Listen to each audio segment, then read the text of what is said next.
I'd like to introduce Sunetra Gupta. She's a theoretical epidemiologist from Oxford University.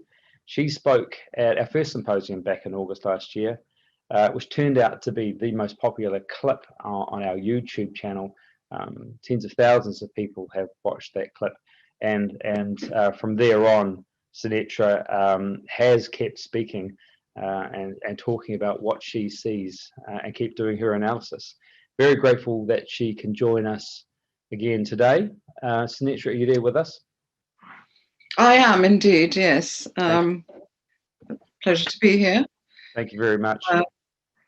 Thank you for asking me back. Great honor. I'm very glad, we're honoured, we're very glad to have you back with us, despite everything that's happened. But we can talk a little bit more about that afterwards. So I'd like to invite you to shoot away with your presentation if you'd like. Okay, I can share my screen? Yes. I hope that's possible. There we go. Great. We can see that. We can see that. I can see that. And now I've got to try and find how to. Oops. How to get the slideshow. Oh, there we go. Right. Okay, right. So, you know, I'm going to try and keep this short.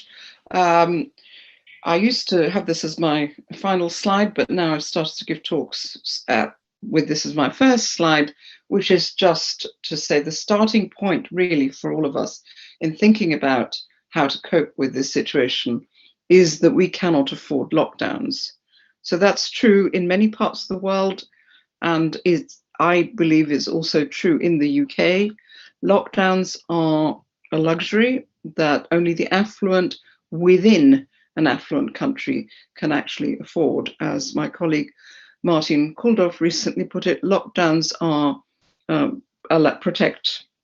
like focus protection for the liberal elite, essentially, and they protect those of us who can conduct our business through laptops and Zoom and whatnot, and have houses and gardens that allow us to accommodate our children and others we care about. But they are absolutely disastrous at every level for the poor and the young, both in the global north and the global south. And actually, one of the projects I've been involved with in initiating since I last spoke is called Collateral Global, where we seek to, we're trying to develop a global repository for research into the collateral effects of COVID-19 lockdown measures. And when we say effects, we are going to actually look at both positive and negative effects, but we do think it's very important to have these in focus before you can develop any kind of rational policy. So also what's happened, although I may have actually shown you this slide in August, is that we, some of us have got together and various groups have got together to look at other solutions. And the one that I've been advocating is one of focused protection, whereby we shelter the vulnerable specifically, which is something that is afforded to us by the nature of COVID-19, in that there is a clearly identifiable group of people who are vulnerable to severe disease and death. And in October, Jay Bhattacharya, who'll be speaking as well, Martin Kulldorff and I got together and produced something we call the Great Barrington Declaration, which has put forward this idea and tried to flesh it out as a sort of policy document, and has attracted attention, both negative and positive, since then. So the idea is to take advantage of two things. One, that the pathogen acts in such a way as we can identify who is vulnerable and who's likely to die, which is mainly the elderly and the frail, but also those with certain comorbidities. What this allows us to do is to protect the rest of the population from the harms of lockdown, and which also allows immunity to accumulate in the population, what we used to call, and hopefully will continue to call, herd immunity, despite it suddenly having become this rather dirty word. So this is possible if you shelter the vulnerable and allow the rest of the population to function. Normally, we'd recommended that we invest, of course, in therapy and vaccination, particularly since vaccination is a means of protecting the vulnerable, and that's indeed what we now have with the array of vaccines at our disposal. And one of the other things that I thought was missing from the debate and continues to be missing from the debate is that we need to think outside national boundaries and consider our responsibilities as international citizens in dealing with this solution. So, of course, this is met with a barrage of criticisms. And the first of these is, what if there is, which was put forward by people who thought we were somehow advocating something that would kill a lot of people. And the first objection was, what if there is no naturally acquired immunity to this SARS-CoV-2, which is the virus that causes COVID-19? And that we know is simply not true. There was no reason for us to think there would be no naturally acquired immunity to this virus. It belongs to a family of other coronaviruses for which we have ample evidence that there is naturally acquired immunity. And now we know, now that so much time has elapsed, we have been able to do studies which confirm that COVID-19 elicits a long-term immunity. This is not always evident in whether people have antibodies in their blood at the time they're sampled. Those could disappear, but the immune memory, the ability to fight the virus, particularly at the level of acquire, whether or not you come down with severe disease and die, is definitely retained. What that means is that we can continue to use this model, which is what is the basis of what most people use, whether in a very simple form or a complicated computer simulation form. A fundamental sort of framework known as the SIR framework is what people use to study the dynamics of COVID. And in this framework, people go from being susceptible to being infected and then recover, write down a set of equations or a computer simulation, and you get an epidemic where the accumulation of people in the recovered class who are immune, at least for the time being, causes the epidemic to turn over and start to die away. This is something, obviously, that's hard it's hard to determine whether the extent to which herd immunity has contributed to the decline in cases that we see worldwide, are seeing worldwide at the moment. But there are, because of the interventions that we've also been putting in place, but there are regions where it's incontrovertibly been herd immunity that has resulted in the resolution of at least what people would call the first wave of the epidemic, such as in Manaus in Brazil, and several papers have been published or showing both that the shape of the epidemic, the increase in deaths, hospitalizations, and its subsequent resolution was accompanied by an increase in the prevalence of antibodies, an indication that a large number of people had been exposed to the virus. So this implies that herd immunity plays an important role in the control of this virus, and that we can use it as a tool in keeping the risk of infection low to those who are vulnerable. Since then, however, in Manaus, we have seen a resurgence of COVID-19, and some of the authors of one of the papers that I just showed have, within 2 weeks of publishing the paper, produced a commentary in which they suggested a number of reasons for why this might be happening. And one of these is that immunity against infection might already have begun to wane by December, following the first wave in April. And this is also, it aligns with a concern that people have had in our focused protection hypothesis, in which herd immunity plays a role. What if herd immunity doesn't last forever? Or what if it doesn't last forever? Does that mean, as some people have suggested, that that we can't get to herd immunity?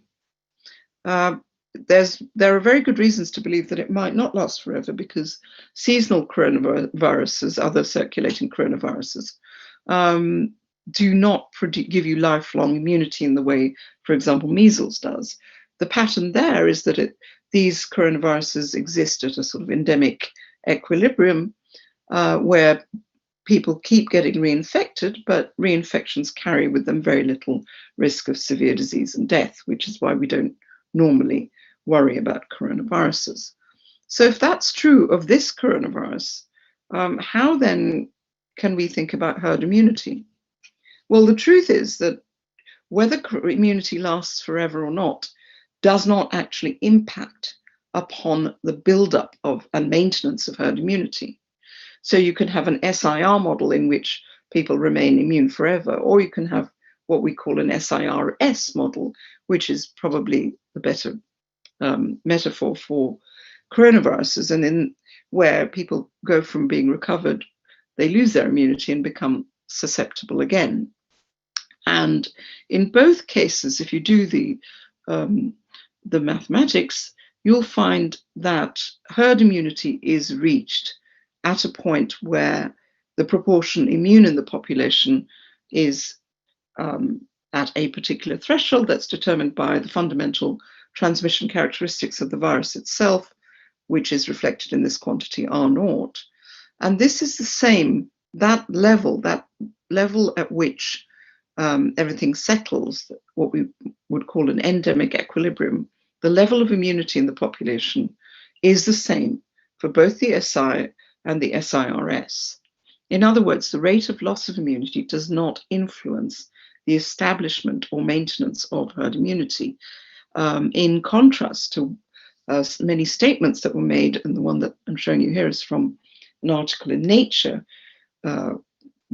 which entitled "The False Promise of Herd Immunity," which suggests that you never reach herd immunity through natural transmission if there is a rate of loss of immunity. I often use this cistern analogy to explain what's going on here. Within a cistern, the level of water is maintained at a constant, it's a constant level maintained, and this is independent of the rate at which water flows in and out.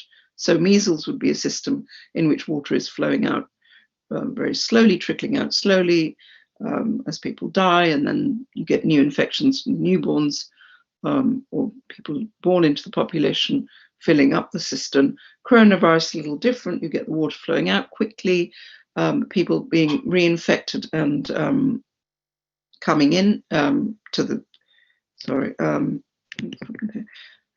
but the cistern maintains the level through a more dynamic loss of water, loss of immune people, reinfections, but importantly, those reinfections do not carry with them a high risk of disease or death, and therefore we still maintain the endemic equilibrium we want, where the deaths are kept low.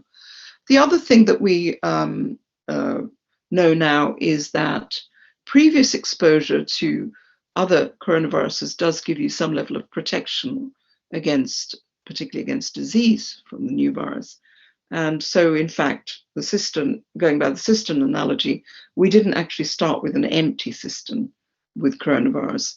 And some work that my group, José Lorenzo and Francesco Pinotti, have done shows that under those circumstances, you don't really, the level of exposure required in a population to reach endemic equilibrium is much lower. So we mustn't confuse low observations of low prevalence of antibodies with, that does not mean that we haven't reached a level where things are being kept in control by herd immunity. Furthermore, once you factor in effects of seasonality, you can start to find patterns that correspond entirely to what we've observed in many parts of the world, in terms of an initial early peak and a seasonal increase at a later point in time. And these are just some simulations showing how the duration of immunity in combination with seasonality can give you those patterns.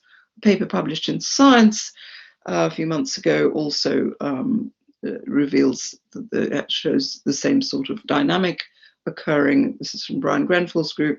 Again, an SIRS model, but here they make the distinction again between being reinfected and infected for the first time, which allows you to see that you can easily replicate and understand what's going on and where we're headed in terms of a new virus coming in to which there was some immunity, to a lot of immunity already to disease, some immunity to infection, and how obviously that would cause an initial large peak, but then settle into this pattern whereby you get the infection levels sort of oscillate around an equilibrium due to seasonality and other considerations. So that could certainly be what underlies this recent increase in man-hours. But other explanations that the authors offered, which are pertinent to the current sort of discussion around what's happening with SARS-CoV-2, is that there are new lineages emerging, and these may have properties that allow them to cause a second epidemic. For example, there may have been a new lineage that occurred, and we know there are new lineages emerging in Manaus and in Brazil, which have a higher inherent transmissibility than pre-existing lineages. So this P1 lineage is one of the variants of concern that's emerged in Brazil that people are worried about now.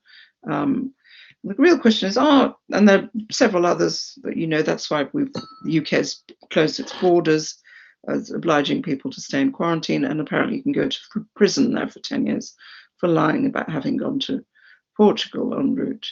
And these are all predicated on this idea that some of these new variants that are arising are more transmissible. Are they? Well, in order to understand this, we have to, again, we can employ the SIR framework, but this time we have to think about variation in the possible strains and variants of the virus. And the simple answer is that indeed, it may well be that some of these variants are more transmissible, but the truth is that within a system where you have a lot of immunity shared amongst the variants, as you will have, because we know there's strong cross responses, not just amongst variants of coronavirus, SARS-CoV-2, but also within the whole coronavirus family. What you tend to get under these circumstances is competitive exclusion. So the strain with a higher R0 wins. And then what that means is that even with a marginal increase in transmissibility, that could see a new variant sweep through. But that does not really have much of a material effect or difference in how we deal with the virus. In other words, the surge in the virus cannot be ascribed to a new variant, or it's very improbable that the reason why we're seeing surges is because the new variants are more transmissible. On the contrary, what's much more likely is the new variants are slightly more transmissible, and because they're in a very competitive environment due to all the herd immunity that's built up, and because some of these mitigation methods, lockdowns, also intensify the scramble for susceptible individuals. Because of these circumstances, we are favoring variants that have only a marginal advantage in terms of transmissibility. The other big question is, are these variants more virulent? And the truth is that we don't know, but it's unlikely. So far, the data don't seem to say so, despite these scary headlines. And generally within these systems, what you have is a sort of trade-off between virulence and transmission. So pathogens tend to evolve, but not always, towards lower virulence, because that maximizes their transmissibility. But generally, what we'd expect are small variations in virulence and transmissibility, and one strain will probably emerge as the victor. But it's improbable. It's not impossible, but it is much more probable that these strains will not be materially so different that we'd have to alter our policies.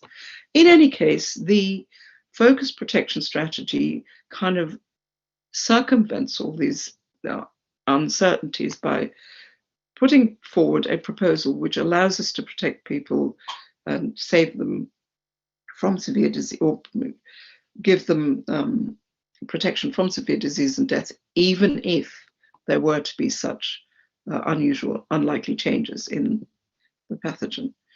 The other final option that was considered by Esther Sabino and her colleagues is that, which we're all thinking about, is are these new lineages able to evade immunity generated in response to previous infection? Is this an immune escape?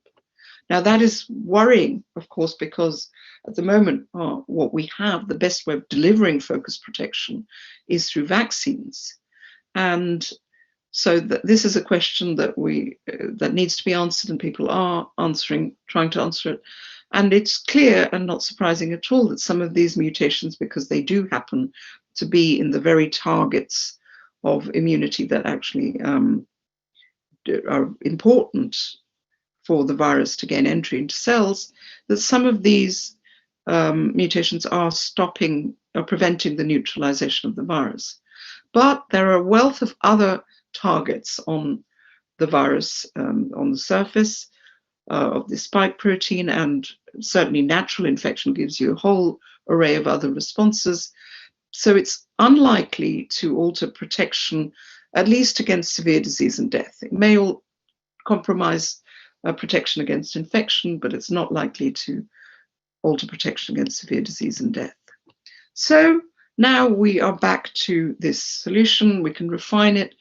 We now have a good means, a very reliable way of sheltering the vulnerable by using all these vaccines that have been developed so quickly, so remarkably well. Because these vaccines, one thing we know we can be sure of is, no matter how much mutation there is and whatever else happens, that they're very likely to continue to protect against severe disease and death. And that's what we want. We have no idea, even without mutation, how well they work against infection. And so it's not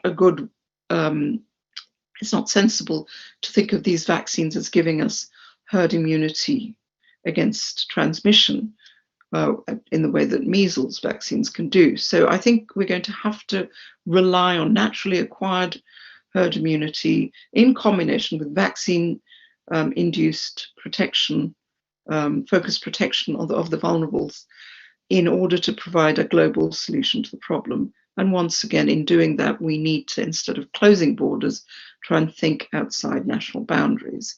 In the end, I hope we will achieve a solution, which another slide I tend to show, which combines our considerations of not just an understanding the logos, if you like, of this pathogen, how it, the science, as people like to call it, how it spreads and how immunity accumulates and how to make vaccines, but also to integrate into that what we do as human beings, considerations of pathos, in other words, socioeconomic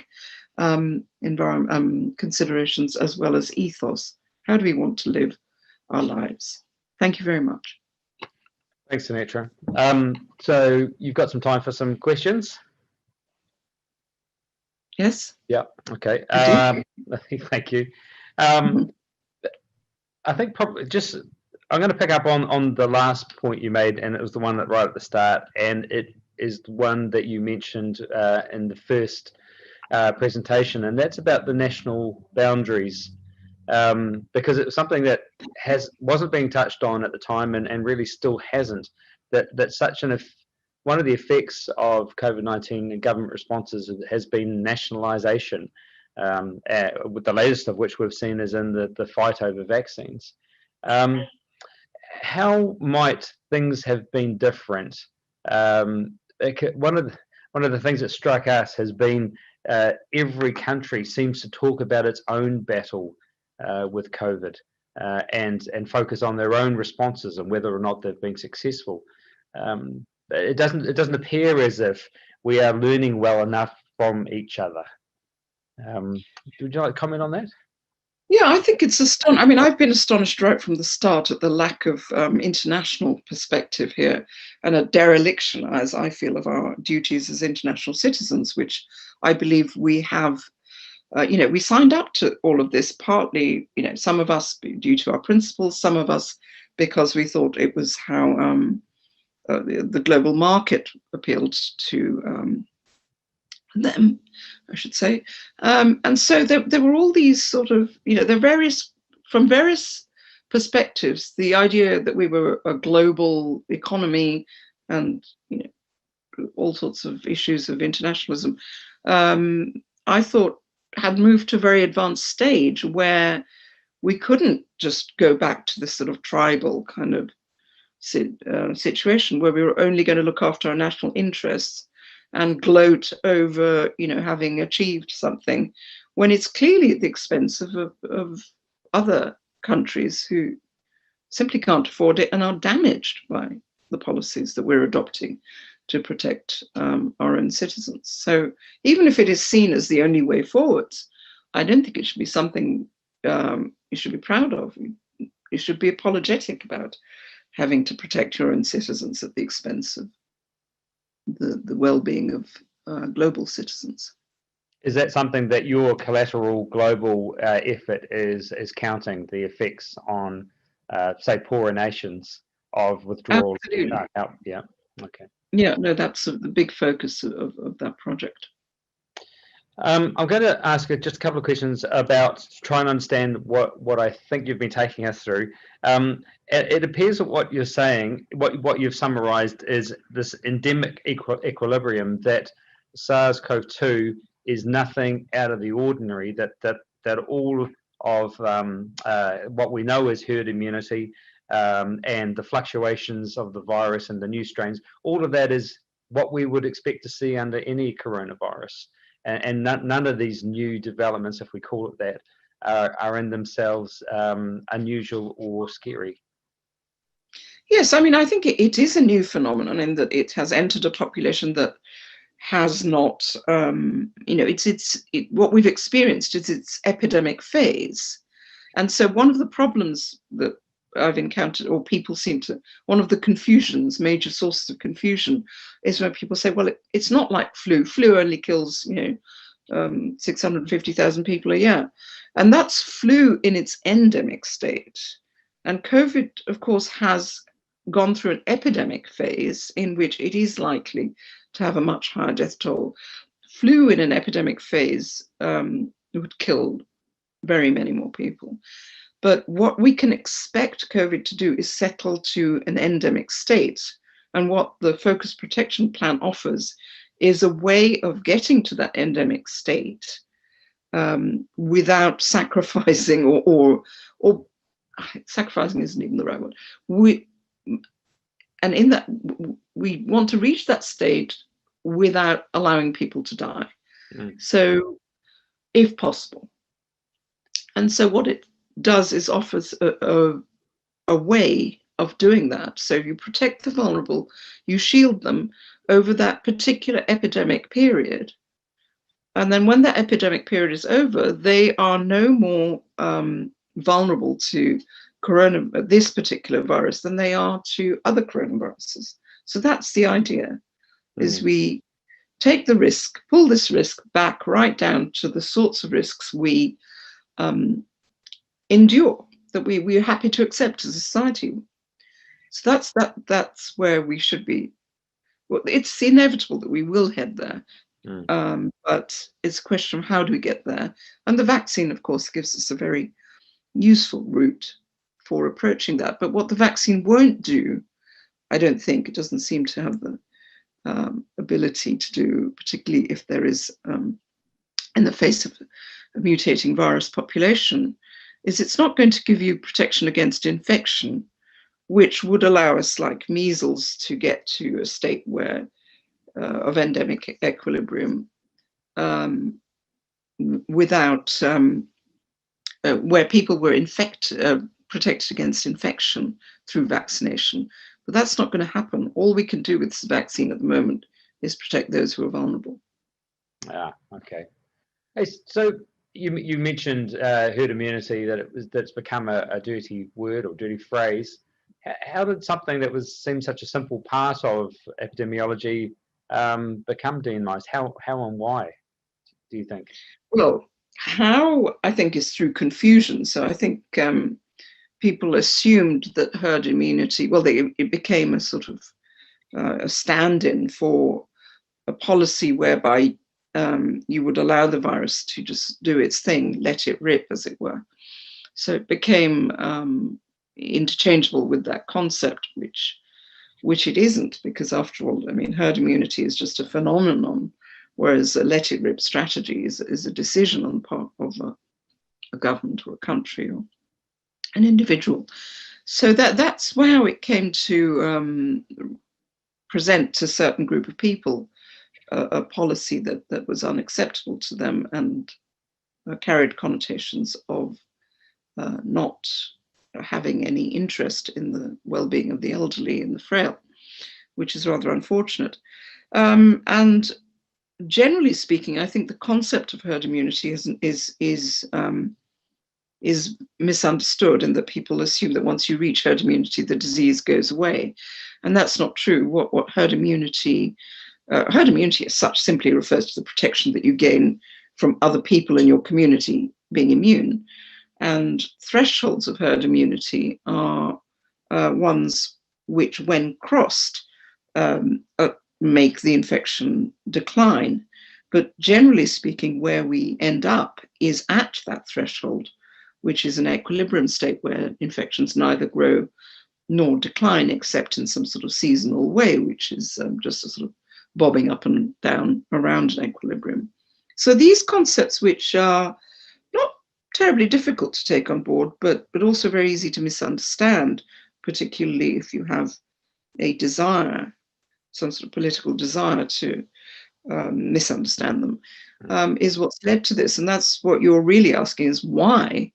And the why is a complex, but I've just been reading a manuscript of proofs, a very good book by Toby Green, which will be coming out, I think, in April. And one of the things he says is that there were people who were rightfully so keen to get rid of characters like Trump and Bolsonaro that they just decided to politicize this whole thing in a way that's been incredibly unhelpful and damaging to a lot of people. So that's at least, I mean, basically the politicization of this scientific dialogue has been to the detriment, and when I say detriment, we're talking a serious detriment to many ordinary people. What sort of data has been provided by countries where they've experienced variants that people are asserting are more virulent or transmissible? Have we? Because I think what I saw in your slides was that it's not really there, that this doesn't exist. But we're seeing headlines that claim it is, and South Africa claiming that that its one is, and the vaccine doesn't handle it. But is the data there? Have you seen it? So first of all, the data that have been misinterpreted, and rather strangely by people who should be and are experts in the field, is that some of the variants, the one in Britain, for example, seems to be taking over from what was there before. But as I explained, for something to take over, it doesn't have to have hugely higher transmissibility. It's just, it's a tug of war, and you can attach a mouse to one end of the tug of war and pull the whole thing across to one side, and that is more likely to be what happened than a large elephant having been attached to the other side. So there is no indication, just because something is growing and taking over does not mean that it is hugely more transmissible. And it's the inverse. So because cases are rising, cases rose because of seasonality, without any doubt. So that rise, and within that rise in cases, so the sudden expansion, the strain that was slightly more transmissible is very likely to expand more and take over very quickly. It does not merit, or what it doesn't justify at all is the panic and the closure of borders surrounding that narrative. So I think that narrative is flawed, and the worry, it doesn't matter, anyone can come up with narratives, and narratives, they are all somewhat flawed, but when a flawed narrative is used, or an improbable narrative is used to inflict these sorts of conditions, then one has to really think about how it needs to be questioned. So just trying to understand, your presentation to me seems to be saying that the last year has been this rise of a pandemic, but if it hasn't yet, the settling back to some sort of endemic equilibrium. That all of that was going to happen one way or another, and everything we've seen has been heading towards that. And you're saying that the best thing to have done was remove the most vulnerable, and while the rest of us kind of, for want of a better term, endure or be part of the settling down to the equilibrium. Yes, I think so. I mean, I think that would, because I mean, the main reason for that is the huge collateral damage that any other. I mean, so you can either suppress the infection or let it run its course. And suppressing the infection is problematic for two reasons. One is that it's a temporary measure. And secondly, because it has such a huge cost. So one option, of course, that one could consider is we suppress the infection until we have a vaccine, even if that vaccine only protects the vulnerable population. So that's a possible strategy. But in order to figure out whether that strategy is a viable one, you need to think about two things. One is, how likely is there to be a vaccine, which has always been a big question mark, fortunately now no longer a question mark. And the second question is, can we afford to stay in lockdown until that event? And for most areas, most parts of the world, the answer is no. And yet it happened. Did we suppress the virus at all, though, in any of these attempts? And if we did that just change behaviour of the virus? It's very hard to say whether we were able to suppress the virus. I think it's a question of how much lockdown is necessary. I mean, what's the relationship between, if there's a scale of mitigation, severity of mitigation, and success in suppressing the virus? I think that relationship is very non-linear. So, but it's very hard to say. In other words, what I'm saying is, if you look at the trajectories in somewhere like Sweden or in the UK, the extent to, you can have two extremes in terms of explanations. You could say in one extreme, everything was just simply down to mandated or non-mandated non-pharmaceutical interventions. In the other extreme, you can easily set up a model such as some of the ones I showed you, where it's all down to herd immunity and seasonality. Now, the truth is going to be somewhere in between there. And what I don't think we have we're slowly starting to get the data that allows us to say where it actually lies. But what we need to do what the beauty of focused protection is that it says it gives you a means of moving forwards, even with that uncertainty of which actually happened. So rather than engaging in some kind of academic battle or quibble over what worked and what didn't work, I think what we need to do is keep in focus the costs of all of this, and globally, as global citizens, and come up with ideas such as focused protection, which now we can deliver through vaccination, and prevent ourselves from entering a situation.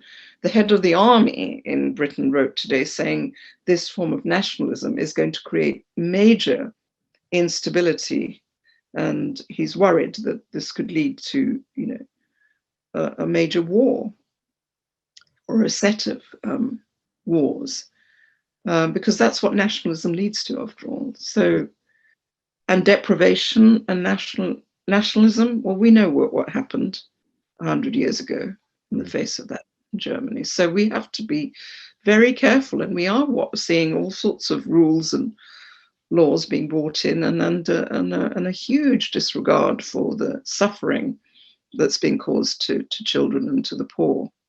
So I think that we really need to move forwards with those things, ideas in mind, and not ascribe them, as people are doing now, to the virus itself, but take responsibility for those, for the acts, the acts of mitigation having caused these harms.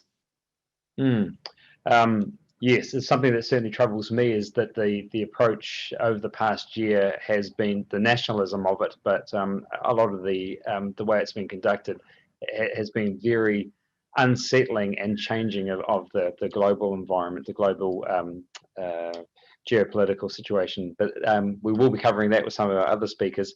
I've got a big question to ask of you, and that's about the Great Barrington Declaration. Something that I was very proud to see you do. It was a brave thing. Can you describe though what it felt like afterwards? Did you attract the attention you expected? Did it do the job you wanted it to do? Well, I mean, it attracted more attention than we expected, perhaps. I mean, it's certainly become part of the vocabulary of many of these debates. So there, it certainly, and it gave people the license to express themselves. Which, I mean, this has been a very sad part of all of this, is finding that a lot of people are really afraid to speak out, and this is really unfortunate. So it has given a platform to some people who wouldn't otherwise be able to speak out. So that those are all good things. But of course, it's been vilified and misrepresented, and at the moment there's it's been weeks of relentless kind of ad hominem abuse that many of us have been suffering as a result of it. So now, of course, I feel there was no choice but to do this, and it was good because it arose independently. It was a bunch of people independently coming together to say this. So it wasn't a group of people who know each other and review each other's papers and all sort of saying, "Hey, let's do this." It really was. It's quite life affirming to see a bunch of people around the world who didn't even know of each other's existence coming together out of their convictions to put something together and have other people sign up to it. So it's certainly altered my life, but overall I'd say in positive ways. But it's also, but hopefully, but it hasn't really, I mean, it didn't, I mean, none of the governments really listened to it, not in the UK, even though some people think that the UK delayed putting in harsher measures because of it, which is unfortunately not the case. But so it's not really had the desired effect on policy, but it has certainly had an effect on public opinion, I think, and given people the space to think about all of this, I hope, in a more nuanced way. Yes. So taking the focus protection format, and it's the way the vaccines can fit in. Do you think that the perspective of yourself and ourselves and the Great Barrington that can have an influence, that we can change the way that we settle back into an endemic equilibrium? Well, we were hoping very much that once these vaccines had, now that they're there, that, I started to talk about the objections to the Great Barrington Declaration in terms of Yes. sort of biological facts, like, is there herd immunity at all? But a very big kind of objection was that, how can you actually deliver focused protection, which is a very valid point. That's exactly what we wanted. We wanted a debate around that. There wasn't a debate. It was more of an outright rejection. People laughing in our faces, which seemed very odd because many of the ways that you would deliver focused protection are exactly what we do in lockdown anyway. It's just restricted to a group of people rather than the whole population.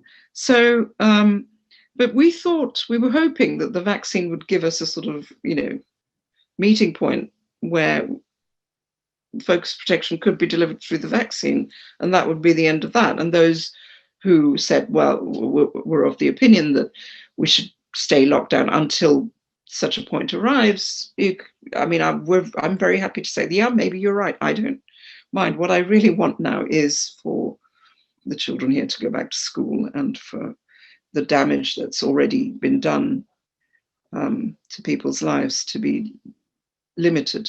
We're to go into a more mode of damage limitation now is all the best we can hope for. So one other question, if I may, and that's about vaccines again. So does mass vaccination, is that necessary? Is that going to be the sticking point? Do you think it matters? I think that's going to be a problem. Yes, I agree, because I think the way to use vaccines is to deliver focused protection. And I don't think we should be vaccinating everybody. I think we should rely on a combination of focused protection through vaccination and naturally acquired immunity to provide an absolutely solid, impenetrable wall against this virus. I also think that, in a few years' time, it may not even be that, people will build up the immunity they need that will see them through. Some people, like people with comorbidities who aren't succumbing to other coronaviruses, are obviously not doing so because they've already been exposed to those coronaviruses at a time when they weren't vulnerable. So, the need for a vaccine will diminish with time, I think, but at the moment, it's a most wonderful tool that we have to enact focused protection. But I think we'll always need, as we do with influenza at the moment, having herd immunity. If we did not have herd immunity in place for influenza, we would be in really serious trouble. And I think it's very important that we allow that to occur. We should be grateful that we can allow herd immunity to accumulate without suffering losses of life, especially in the young, by protecting the elderly and the frail and the vulnerable for those with comorbidities, using a vaccine and through other means as well. Not maybe vaccination won't be the best, won't be something that all vulnerable people can have. So we need to keep in place this idea that we must protect the vulnerable through vaccination and other means, and bring the risks of infection down through herd immunity. And I think that's the only way forwards. Thank you, Sunetra. I really appreciate you joining us on a Friday evening and giving us your time again. My pleasure. Hopefully I'm speaking for everyone. For the rest of the symposium. Thank you. Okay. All right. Bye. Thank you. Bye-bye. Thanks everybody for listening in on that. We'll take a break for 5 minutes, and next up with David Katz. What I had wanted to say to Sunetra there was that how proud I think we all are of her and her efforts, and her continuing on after a loss of after she took the brunt of a loss of aggression because of the position she was taking, which, as you would have seen, is totally science-based and totally reasonable. And that's what makes these remarkable times. Next up is David Katz. We'll just take a break for a few minutes. Don't go too far away from your screen. We'll start in 5 minutes' time.